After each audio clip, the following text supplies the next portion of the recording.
तो तालियों के साथ स्वागत कीजिए मशहूर संतोष आनंद का, जिनके नगमे, जिनकी गीत, जिनके लिखी हुई रचनाओं को लोग आज भी सुनते हैं।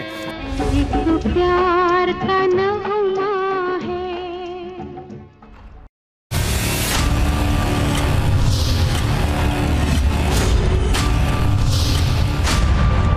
नमस्कार, स्वागत है आपका सामाजिक जिम्मेदारी वाली इस खास मुहिम चमत्कार का लाइव टेस्ट में। मैं आपके साथ रोहित रंजन।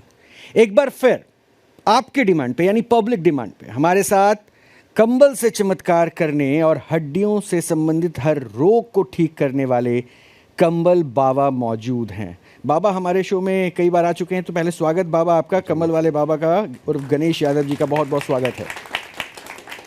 तो ये शो बेहद खास है क्योंकि कंबल वाले बाबा आज अपने साथ, क्योंकि ये तो आम मरीजों का इलाज तो कर ही रहे हैं हमारे स्टूडियो में आके, लेकिन अपने साथ एक खास मेहमान को भी लेकर आए हैं। वो कौन है मैं आपको आगे बताऊंगा, लेकिन पहले कंबल वाले बाबा गणेश यादव जी, एक बार फिर से आपका स्वागत। लेकिन इस बार ये खास मेहमान को आप लेकर आए, इस बारे में पता चला, मतलब न्यूज़ नेशन में आप जब आ रहे हैं और आपकी जो ये कला है कंबल वाले से, जो इस पद्धति से जो आप लोगों को ठीक करने का दावा कर रहे हैं, यानी अब घर घर में आप देखे जाने लगे हैं बाबा। इस बात का तो आपको एहसास हो गया ना? हाँ। तो लेकिन अभी भी क्या है ना कि कंबल का वो चमत्कार अभी देखना बाकी है, लेकिन आपके इस चमत्कार को देखकर एक खास मेहमान आए हैं। तो मैं सबसे पहले चाहूँगा कि आप उस मेहमान को ही अपने साथ बुलाएं और स्वागत कीजिए हमारे साथ। हमारे साथ हैं, मैं खुद लेने जाता हूँ। अच्छा, आप खुद लेने जाएंगे? चलिए चलिए, पहले मैं बाबा खुद लेने जा रहे वाले बाबा से मिलने आ गया। मैंने देखा इनको। हाँ। और आप जानते हैं संजय कुलशेख जी मेरे परम मित्र हैं। अकेला ये चैनल है जिस पर मैं आता हूँ और किसी के स्टूडियो में नहीं जाता मैं। कैसा लग रहा है? ये यहाँ से मोहब्बत है मेरी। इनको देखा मैंने, मेरे दोस्त का हॉस्पिटल था न्यू फ्रेंड्स कॉलोनी में, बंसल हॉस्पिटल। तो मैं वहाँ जाता था, MRI भी कराया, CT स्कैन भी कराया, और जो हेड डॉक्टर्स थे उन सबको दिखाया गया, लेकिन मेरा कंपन बढ़ता ही गया। और पहले हाथों में था और पूरे शरीर में परवश हो गया, लेकिन मैं परवश नहीं रहना चाहता। जिंदगी भर कर्मठ रहा हूँ, काम करता रहा हूँ। अब आके सबसे बड़ी बात क्या है कि दिमाग में अभी भी बहुत गीत आते हैं। यही काम किया है और तो कुछ किया नहीं, लेकिन लिख नहीं पा रहा हूँ। ये आपका जो मोबाइल है, ये टच, यहाँ उंगली रखता हूँ यहाँ पहुँचती है, कोई काम नहीं कर पा रहा हूँ। आपको पता ही है मेरे जीवन में क्या क्या घटा है। अब लड़कियाँ अपने घर की हैं, वह पोती है, वो पढ़ाई में लगी रहती है।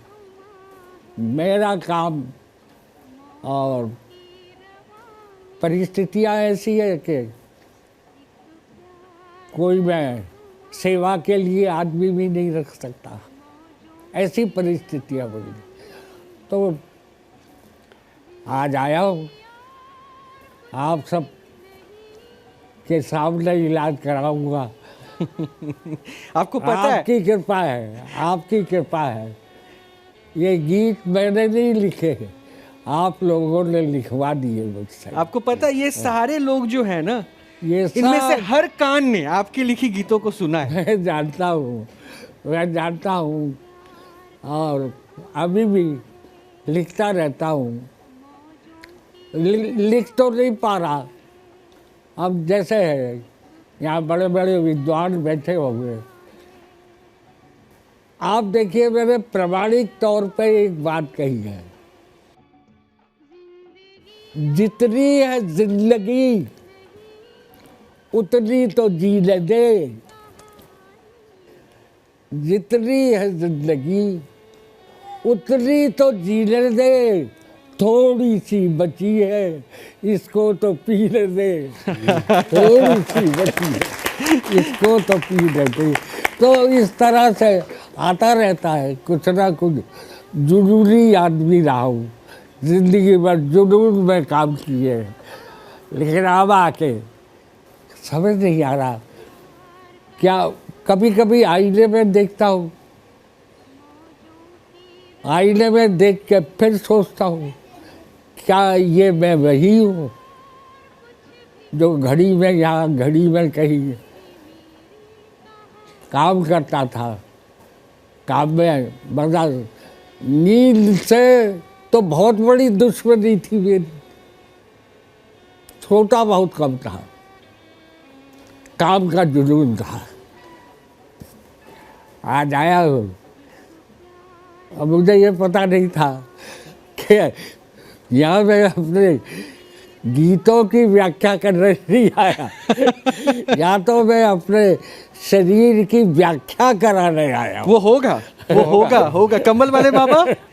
होगा ना, मैं ठीक करके भेजूंगा। ठीक करके भेजूंगा। देखिए, ये कम्बल वाले बाबा का विश्वास है।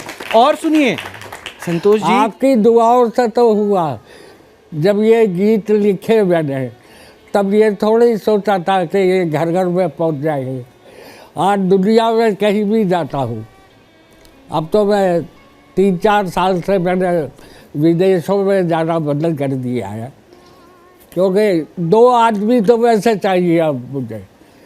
और आदमी के ज़िंदगी का मज़ा ये है, आप अकेले जिए, अकेले सब काम करें। मेरी 14-15 साल का था तब ये एक टांग टूट गई थी, और उसके बाद मैं बीमार पड़ गया। मेरे सारे शरीर में हाथों को छोड़ के खून का पानी बन गया था। ये जयप्रकाश नारायण हॉस्पिटल जिसे कहते हैं, तब इसका नाम इरविन हॉस्पिटल था। 2-2 बाल्टियाँ मेरी पानी से निकालते थे, हाथों को छोड़ के खून का पानी बन गया। और जब दर्द उठता था, मेरी टांग दी गई थी, वजन लटका दिया गया था। तब उस टाइम यहाँ के 2 मशहूर डॉक्टर थे, फिजिशियन थे डॉक्टर ढल्ला, और सर्जन थे डॉक्टर SK सैन। इनके इलाज में रहा मैं। फिर ये हुआ इसे रूस भेज दो, रशा, वहाँ पर इलाज है इसका। मैंने अपनी माँ से कहा, मैंने कहा माँ मुझे मरना तो है ही, जहाँ पैदा हुआ हूँ वहाँ नहीं चल मुझे। वहाँ गया साहब, भाप का इलाज कराया गया, मैं ठीक हो गया, लेकिन छड़ी लेके चलने लगा। तो आज एक काम छड़ी से पूरी दुनिया नापी साहब। आज एक काम करूं, हाँ। आपकी जो दिक्कतें हैं ना, हाँ। एक बार इनके कंबल के ज़रिए मैं चाहूँगा कंबल वाले बाबा देखें। और चूंकि आपका इलाज करने कंबल बाबा आज आए हैं और वो कह रहे हैं कि आपको ठीक करके भेजेंगे, फिर क्या बात है। तो आज मेरे साथ डॉक्टर्स भी हैं, मैं उनसे भी आपको मिलवाऊंगा। हाँ। वो भी देखेंगे, अरे, धरती के भगवान इनको कहते हैं, वो भी अरे, देखेंगे। मैं आपका बाबा स्वागत एक बार आइए करता ना हूँ। ज़रा, एक बार कंबल उड़ा के एक बार कोशिश तो कीजिए ना। जैसे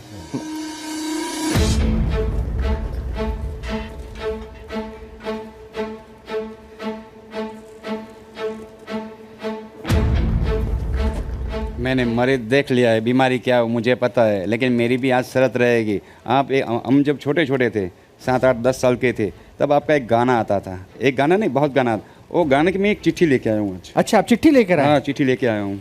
अच्छा, गानों की चिट्ठी लेकर गाना आए? की चिट्ठी लेके आया हूँ और वो गाना आपको आज हमारे को सुनाना पड़ेगा। अरे हमारी शरत रहेगी। पहली बार मैंने आज न्यू नेशन में एक शरत रखी है कि आपको, और मैं चिट्ठी लिख के आया हूँ, और ये गाना मैंने बहुत सुना था, लेकिन मुझे नहीं पता था लिखने वाले कौन है। आज आप मेरे सामने, तो मैंने घर पे बैठे बैठे सब गाना सुना आपका, और मैंने उसमें से एक पहला गाना है, एक प्यार का नजमा है, वो पहला मैं सुनूंगा।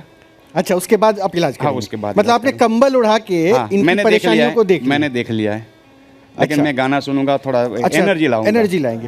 एक प्यार का नगमा है, मौजों की। आपके अनूप जलोटा है, उन्होंने मुझे फ़ोन किया, बोले सारे गावा जो है इसका दूसरा वर्जन बनाना चाहता है, यही लाइन रख के आगे। मैंने कहा सोचूंगा, सोच के बताऊंगा।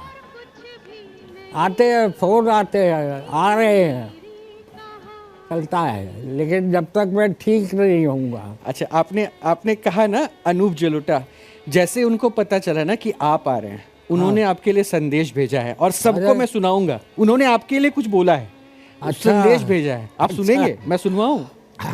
मैं सुनवाता हूँ जरा। एक बार अनूप जलोटा जी ने जो संदेश भेजा है इनके लिए, वो जरा दिखाइए इनको। नहीं, उन्होंने फोन किया मुझे। और हमें भी भेजा है आपके हाँ, लिए, मैं वो दिखाता हूँ आपको, एक बार दिखाइएगा। इसीलिए लोगों के दिल तक पहुंचा है। आज मैं संतोषानंद जी से एक गुजारिश करना चाहता हूं कि एक प्यार का नगमा है, ये आपने ऐसा लिखा कि लोगों के दिल तक पहुंच गया। आपने जरूर इसमें कुछ ऐसे भी अंतरे लिखे होंगे जो फिल्म में नहीं होंगे, कृपया वो सुना दें। है एक प्यार का नगमा है, मौजों की रवानी है, जिंदगी और कुछ भी नहीं, तेरी मेरी कहानी है।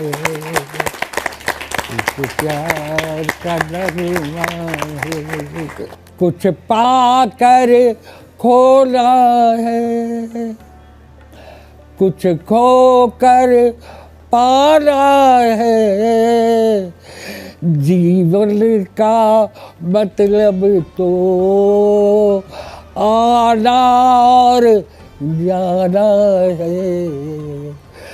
दो पल के इसके बावजूद, दो पल के जीवन से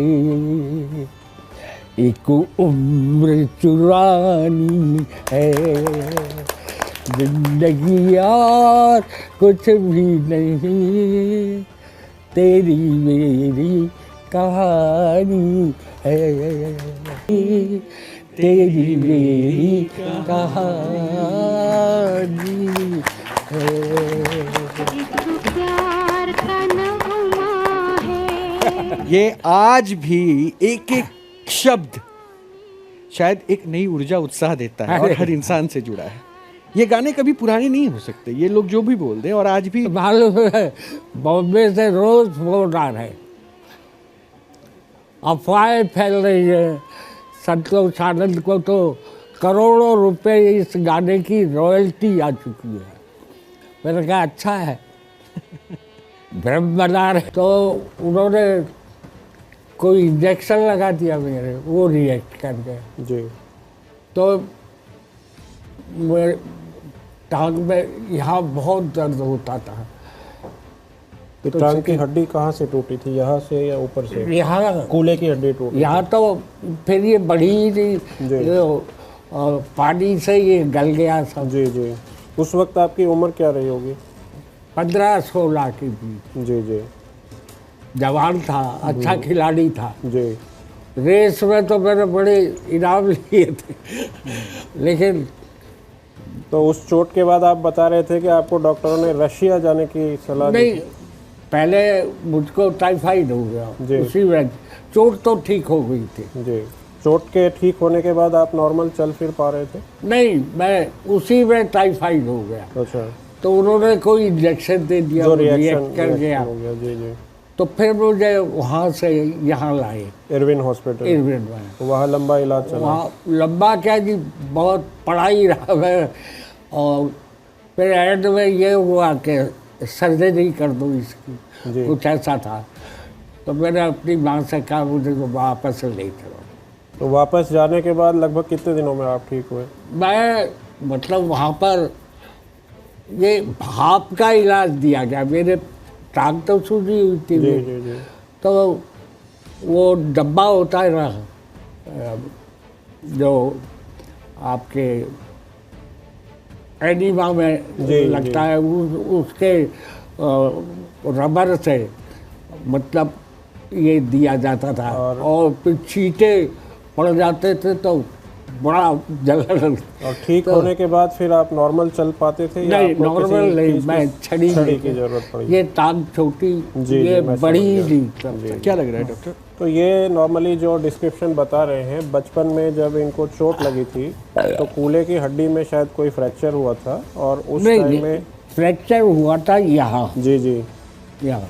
जी फिर ये 3 बार और टूटी, 3 बार फिर और यहाँ भी हुआ, यहाँ भी हुआ। तो मल्टीपल फ्रैक्चर्स के केस में अगर ग्रोइंग एज अभी हमारी बची हुई है तो उसमें ऐसा होता है कि जिस एरिया में चोट लगती है वो हड्डी की ग्रोथ जो है स्लो हो जाती है और इसके कारण एक पैर छोटा रह जाता है हाँ हाँ। और वो छोटे बड़े होने के कारण ही इनको बाद में स्टिक की जरूरत पड़ी। और फिर जो ये रिएक्शन की कंपन बात क्यों कर रहे हुआ हैं, है, ये दिमाग जी, से जी, है। मैं उस पर आता हूँ। जो रिएक्शन की बात कर रहे हैं तो उस जमाने में हम लोगों ने भी पढ़ा है कि पेनिसिलिन के इंजेक्शंस जो टाइफाइड में खास करके दिए भी जाते थे, उनसे कई बार लाइफ थ्रेटनिंग रिएक्शन होता था और उसको मैनेज करने के लिए प्रॉब्ली लंबा इलाज चला था इनका। और जो कंपन की जो बात कर रहे हैं ये मोस्टली एक प्रोग्रेसिव न्यूरोलॉजिकल डिसऑर्डर होती है जिसे मेडिकल टर्म्स में कोरिया कहा जाता है जी। इसमें हाथों के अंदर इनवॉलंटरी मूवमेंट्स होने लगती है। नहीं, पहले तो ये उंगलियों में आया। जी जी, ये और शुरुआत फिर में पूरे शरीर। शुरुआत में ये बहुत फाइन ट्रेमर्स होते हैं जो मरीज को महसूस भी नहीं होता। जब वो चाय वाय का कप पकड़ने जाते हैं या अपनी सिग्नेचर करते हैं तो उसमें उनको फर्क नजर आना शुरू होता है। दिक्कत हो गई साहब जी, और ये सारी मेरे एक को ग्रेजुअली प्रोग्रेसिव डिजीज होती है जो आगे चल के बढ़ती जाती है। हाँ। न्यूरोलॉजिस्ट इसके ऊपर ज़्यादा एक्सपर्ट ओपिनियन दे सकते हैं। I am orthopaedic surgeon. तो डॉक्टर वरुण, कायरो प्रैक्टिस में इसका कुछ सर देखिए, पहले जैसे सर ने भी बताया कि भाई इनको पार्किंसन है। पार्किंसन में बेसिकली क्या होता है, ब्रेन में एक हमारा पार्ट होता है बेसल गैंग्लिया, वो एक हार्मोन सिक्रीट करता है जिसको हम डोपामिन बोलते हैं। तो उसकी सिक्रीशन कम होने की वजह से जब हमारी बॉडी रेस्ट में होती है तो उसमें ट्रेमर्स आते हैं पेशेंट को, पेशेंट कांपने लगता है। तो उसी की वजह से सारे ट्रेमर्स आ रहे हैं।